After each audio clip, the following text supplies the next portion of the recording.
Baik, selamat siang untuk kita semua. Memperkenalkan, nama saya Keniro.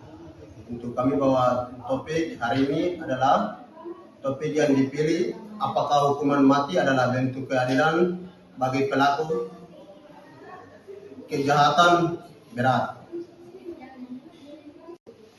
Penjelasan singkat, topik hukum mati penting dibahas dalam konteks manusia dan keadilan karena hukuman ini menyangkut hal paling dasar, yaitu hak hidup, sehingga menimbulkan banyak pertanyaan moral dan hukum mati dapat dipandang oleh sebagian kalangan sebagai bentuk keadilan retributif yang setimpal untuk kejahatan berat seperti pembunuhan berencana guna menjaga keseimbangan moral dan masyarakat dan memberikan efek jera. Namun terdapat juga ketika bahwa hukum mati berpotensi melanggar hak asasi manusia, dapat menimbulkan ketidakadilan jika terjadi kesalahan hukum dan tidak selalu efektif dalam menekankan kejahatan. Oleh karena itu, pembahasan hukuman mati harus memperhatikan aspek moral, kemanusiaan, kepastian hukum, dan keadilan sejati agar tidak menjadi alat pembalasan semata, tapi juga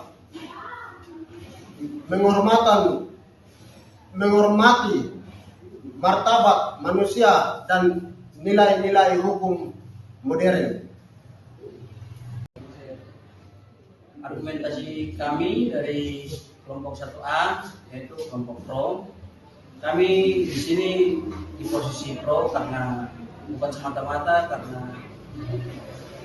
hukuman mati adalah pembalasan bagi pelaku kejahatan, tetapi ada asas-asas yang mendukung argumentasi kami atau kami pro terhadap hukuman mati. Asas-asas pendukung yang kami gunakan untuk mendukung argumentasi kami ialah yang pertama, asas retributif atau pembalasan atau keadilan absolut. Asas ini berakar pada gagasan bahwa pidana harus timpal dengan kejahatan yang dilakukan. Lex talionis atau hukum pembalasan tujuannya adalah untuk memuaskan tuntutan keadilan masyarakat dan korban, di mana pelaku harus menanggung akibat mutlak dari perbuatannya yang sangat serius. Pidana dijatuhkan semata-mata karena kejahatan telah terjadi. Dalam pandangan ini, konsekuensi sosial atau efek pencegahan tidak relevan. Dasar pembenarannya adalah keadilan itu sendiri. Yang kedua, asas deterrence atau pencegahan. Asas ini berfokus pada fungsi hukuman sebagai alat untuk mencegah kejahatan di masa mendatang. Yang pertama, pencegahan umum. Hukuman mati berfungsi sebagai ancaman yang sangat kuat atau hukuman terkuat yang tersedia untuk menghalangi calon pelaku kejahatan berat lainnya seperti pembunuhan berencana, terorisme, atau narkotika agar tidak melakukan tindakan serupa. Dan yang poin berikut, pencegahan yang khusus. Hukuman mati memastikan bahwa pelaku yang telah dieksekusi tidak akan pernah bisa mengulangi kejahatan beratnya lagi, sehingga melindungi masyarakat secara permanen. Yang ketiga, asas perlindungan masyarakat dan kepentingan umum. Hukuman mati dibenarkan sebagai langkah ekstrem untuk melindungi keamanan dan ketertiban masyarakat dari ancaman serius yang ditimbulkan oleh kejahatan luar biasa atau extraordinary crimes.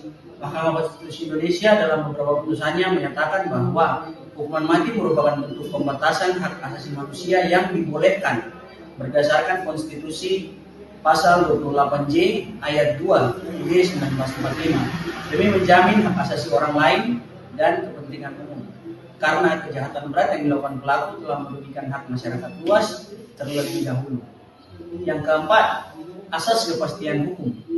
Penerapan hukuman mati yang diatur secara tegas dalam undang-undang seperti KUHP dan narkotika di Indonesia memberikan kepastian hukum bahwa jenis kejahatan tertentu akan mendapatkan sanksi berat. Secara ringkas, pendukung hukuman mati melihatnya sebagai respon yang sah dan perlu untuk kejahatan paling keji, menggabungkan unsur pembalasan yang adil dan pencegahan yang efektif demi keamanan kolektif. contoh kejahatan berat yang dapat dijatuhi hukuman mati di Indonesia mencakup pembunuhan berencana, terorisme, kejahatan narkoba, terutama bandar, dan makar terhadap negara. Selain itu, beberapa jenis kejahatan terdapat terhadap keamanan negara dan pembunuhan berencana yang lebih spesifik juga diatur dalam undang-undang.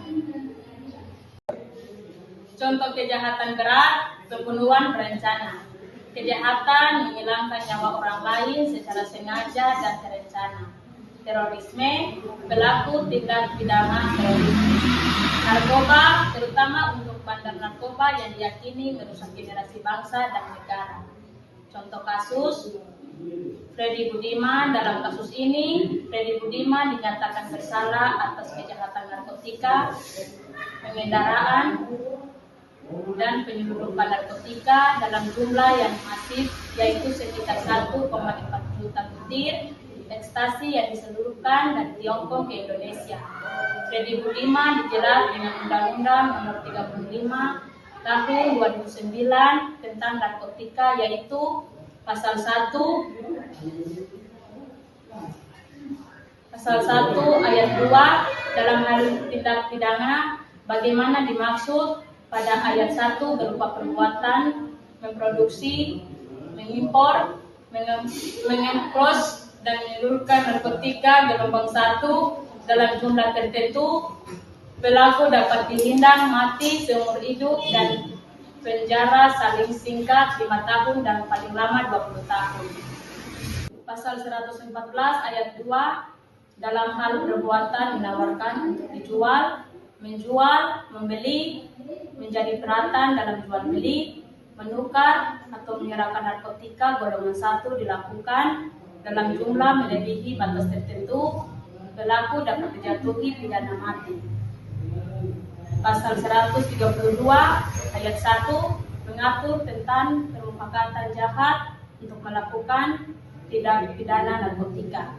Selain itu, dasar hukum pidana mati juga masih sama menurut Pasal 10 KUHP yang menyebutkan pidana mati sebagai salah satu jenis pidana pokok di Indonesia. Amrotin bin Nur Hajim, kasus Amrotin bin Nur Hajim merupakan salah satu kasus saling terkenal di Indonesia yang terkait dengan terorisme yang hukum mati. Amrotin dijatuhi hukuman mati karena keterlibatannya dalam serangan bom di Bali tahun 2002 yang menawarkan lebih dari 2.000 orang. Membagikan visa di antaranya adalah warga negara asing. Amroy bin Nuhajim dihanwar dengan pasal 14 Jo, pasal 6 Perpu nomor 1 tahun 2002 tentang pemberantasan tindak pidana terorisme, yaitu pasal 6 Perpu nomor 1 tahun 2002 menyatakan bahwa setiap orang yang dengan sengaja menggunakan kekerasan atau ancaman kekerasan menimbulkan sesana sektor atau rasa takut terhadap orang secara meluas atau menimbulkan korban yang bersifat massal dengan cara merampas kemerdekaan atau kehilangan nyawa dan serta benda orang lain atau mengakibatkan kerusakan atau kekacauan terhadap objek-objek vital yang strategi atau lingkungan hidup atau fasilitas publik atau fasilitas internasional disiplina dengan pidana mati atau penjara seumur hidup atau pidana penjara saling singkat 4 tahun dan paling lama 20 tahun. Pasal 14 Perpu nomor 1 tahun 2002 menyatakan bahwa setiap orang yang merencanakan dan atau mengerahkan orang lain untuk melakukan tindakan pidana terorisme sebagaimana dimaksud dalam pasal 6, pasal 7, pasal 8, pasal 9, pasal 10, dan pasal 11 dan pasal 12 dipidana dengan pidana mati atau pidana peraja seumur hidup. Yang berikutnya yaitu kasus pembunuhan dengan nama Ahmad Suradji. Kasus Dukun Suradji adalah kasus pembunuhan berantai yang dilakukan oleh Ahmad Suradji, seorang dukun dari desa C Semayang, Kecamatan Sunggal, Deli Serdang, Sumatera Utara. Suradji dihukum mati karena membunuh 42 wanita yang mayoritas adalah pasiennya sendiri. Ia melakukan pembunuhan ini dengan motif untuk menambah kesaktian ilmu yang dipelajarinya sejak kecil dari ayahnya. Ahmad Suradji dikenakan pasal 340 Kitab Undang-Undang Hukum Pidana atau KUHP Indonesia yang bunyinya sebagai berikut. Barang siapa dengan sengaja dan dengan rencana terlebih dahulu merampas nyawa orang lain diancam karena pembunuhan dengan rencana dengan pidana mati atau pidana penjara seumur hidup atau selama waktu tertentu paling lama 20 tahun. Refleksi dari topik kami hari ini, kami pro terhadap hukuman mati yang dijatuhkan kepada pelaku kejahatan berat untuk menjaga keseimbangan antara hak dan kewajiban masyarakat serta menegakkan keadilan. Dari sisi kemanusiaan, hukuman bertujuan memberikan efek agar pelaku tidak mengulangi perbuatannya, sekaligus melindungi korban dan masyarakat dari bahaya. Kesimpulan dari topik debat hari ini, bagi yang mendukung hukuman mati, rasa keadilan dan perlindungan terhadap ancaman kejahatan berat menjadi alasan utama. Namun, bagi yang menolak, kekhawatiran terhadap kesalahan hakim, potensi pelanggaran HAM, dan kemungkinan rehabilitasi menjadi fokus utama. Mari kita bersama-sama menghormati perbedaan pandangan ini dengan semangat kemanusiaan dan mencari solusi yang dapat menjamin keselamatan, keadilan, serta martabat setiap individu.